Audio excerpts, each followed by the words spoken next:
Ibu saudara yang dikasihi Yesus Kristus, kita akan menerima firman Tuhan dari renungan untuk kita hari ini, di pagi hari ini. Sebelumnya kita berdoa. Mari kita berdoa. Bapa di surga, terima kasih Tuhan untuk penyertaan buat kami, sehingga kami dapat bangun pagi dan akan melakukan aktivitas kami.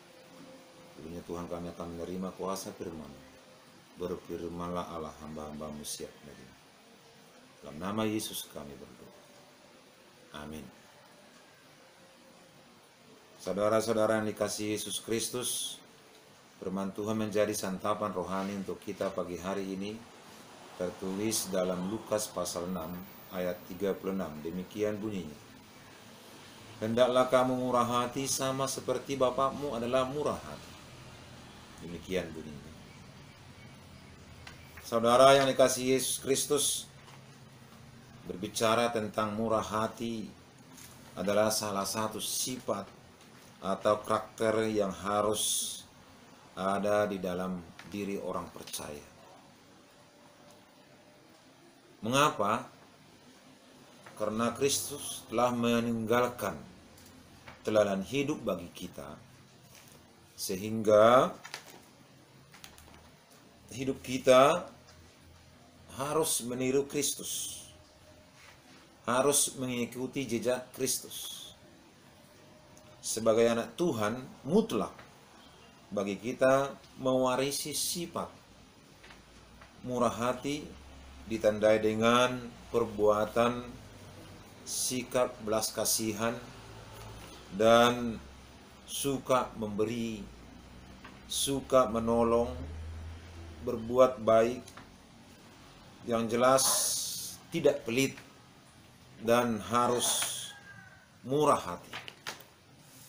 Saudara-saudara, bahwa bermurah hati itu merupakan perintah Tuhan yang harus dilakukan oleh orang-orang percaya yang telah beroleh kemurahan dari Tuhan. Karena kemurahan Tuhan sematalah, maka dosa-dosa kita telah diampuni dan kita diselamatkan. Kemurahan hati berarti siap menderita, sama-sama sepenanggungan, sama-sama menderita, tidak membiarkan, dan harus memang saling menolong.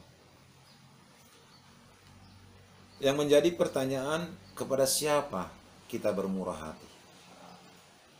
Bermurah hati itu bukan kepada orang yang mengasihi kita, orang yang menolong kita, bukan hanya ke sana, tetapi kepada semua orang, baik orang-orang yang jauh dari kita, baik orang yang tidak kita kenal, bahkan tidak melihat latar belakang, suku, agama, bahkan yang menyakiti kita. Orang percaya itu harus bermurah hati, tidak pandang bulu, tidak melihat muka. Tentu itu semua adalah pesan amanah Kristus. Karena kita benar-benar diingatkan dengan firman Tuhan. Dan sebagaimana kamu kehendaki supaya orang perbuat kepadamu, perbuat jugalah demikian kepada mereka. Dan jikalau kamu mengasihi orang yang mengasihi kamu, apa jasamu? Karena orang-orang berdosa pun mengasihi juga orang-orang yang mengasihi mereka. Alkitab mengatakan bahwa ada berkat yang tersedia bagi orang-orang yang memiliki kemurahan hati, yaitu mendapatkan upah yang besar dari Tuhan. Tentu kita juga akan beroleh kemurahan. Dan firman Tuhan mengatakan, berbahagialah orang yang murah hatinya karena mereka akan beroleh kemurahan. Kemurahan itu adalah salah satu dari buah roh yang harus dihasilkan dalam kehidupan kita dalam kehidupan orang-orang percaya. Tetapi itu semua adalah proses yang harus kita kerjakan di dalam diri kita masing-masing, di dalam perjalanan hidup ini. Semuanya punya proses. Tetapi Tuhan sudah memberikan kekuatan, menitipkan kepada kita untuk membimbing kita, yaitu Roh Kudus. Seperti yang dikatakan dalam buah-buah roh.